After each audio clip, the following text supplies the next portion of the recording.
Hello everyone and welcome back to the Irresistible Lister.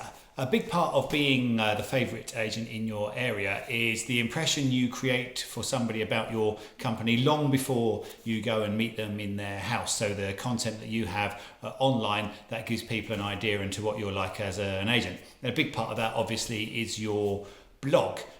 I write two different kinds of blogs for agents. I have a library service where we write general stuff about property staging, presentation and tips on moving house, and then I also write bespoke articles for people about their particular business and market. So I thought I'd talk to you today about, if you want to have a go at writing your own blogs, about how you could go about doing that. So the last one that I wrote for the library service was about staging a dining room.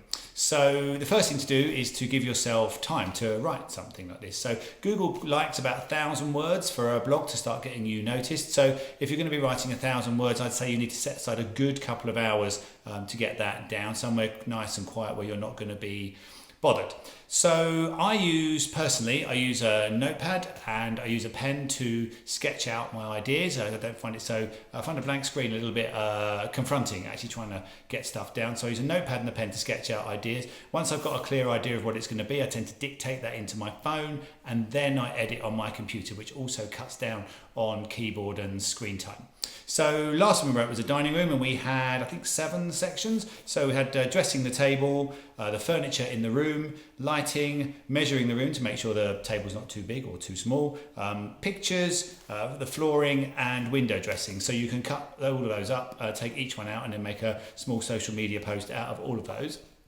The next thing, once you've got your sections, is to then go and do some research. So I tend to just go and find interesting interiors blogs online. I don't have a favourite one by anybody. What I think is the most useful thing to do is to put the thing that you're searching for into Google and then it brings up the best ones, the most relevant ones in that subject. And I also try to write articles that are based around the questions that people are already asking on Google. So then they're likely to type those in again, which means that your article will get found.